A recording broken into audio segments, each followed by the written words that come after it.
Hey Chicago golfers, today I want to help you play good golf in the wind.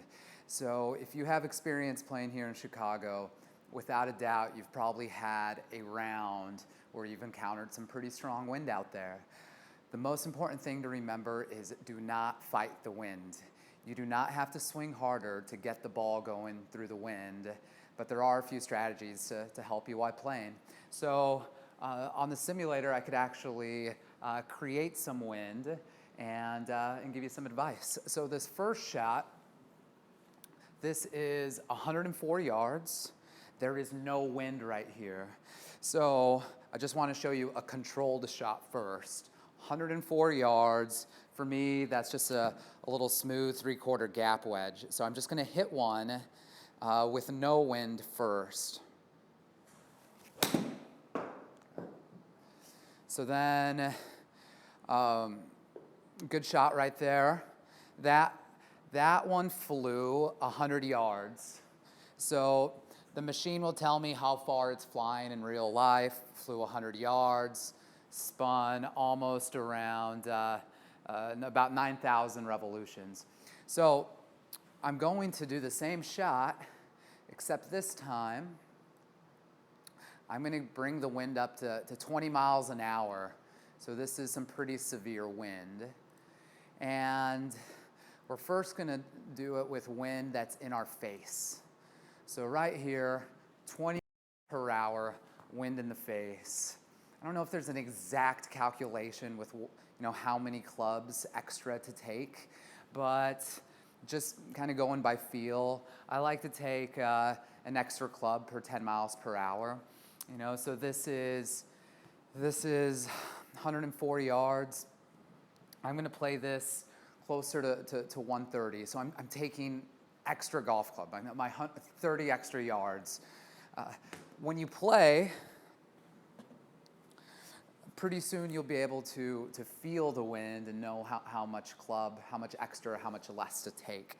Now, when it's really windy out there, the wind is going to want to knock you off balance. So it's important when you stand to the ball to build a base, kind of lower your center of gravity, have your feet connect to the ground so that way the wind doesn't blow you over. This is especially true when you're putting, you're doing those short putts for par. Ground yourself, lower your center of gravity, keep your head still on those putts. But with this one hitting into the wind, we're going to want to make a couple tweaks here. We're going to want the ball a little further back in your stance. So if standard ball position with an iron is just underneath your left ear, let's go ahead and bring that ball back more towards your sternum or the center of the stance. The other thing we want to do, we want to finish a low to hit it low. What we want to avoid is making a full swing and creating lots of spin on the ball and having the ball balloon up in the sky. So 104-yard shot. I'm taking extra golf club. I'm actually taking an 8-iron, which I could hit 150. This is some severe wind here, all right? And I'm doing a little 3/4 half swing into the wind here. Ball slightly back.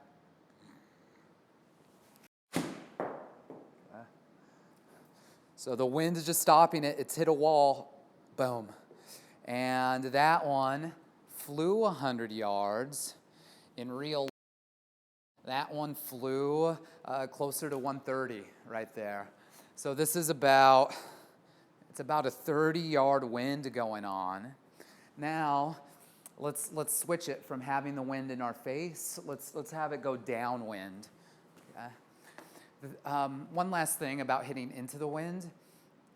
The wind is going to stop the ball, and then the ball is going to land on the ground, and it's not going to release. It's not going to roll. It's just going to stop.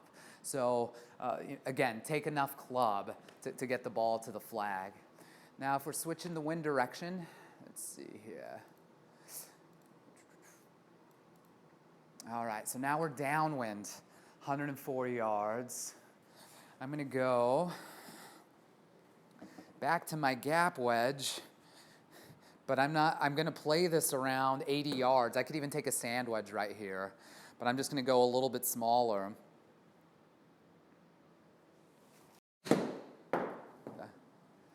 And then you could see the the wind, it knocked my ball flight down. So when the wind is behind you, all right, the ball is going to try to get up in the air, and the wind is going to knock it down, and then it's going to tend to want to roll.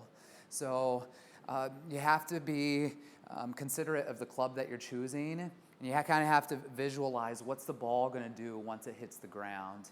Last example is a crosswind. All right, so this wind is directly from right to left. With crosswinds, the starting point becomes really important. And so this one, the wind is now going severely from right to left.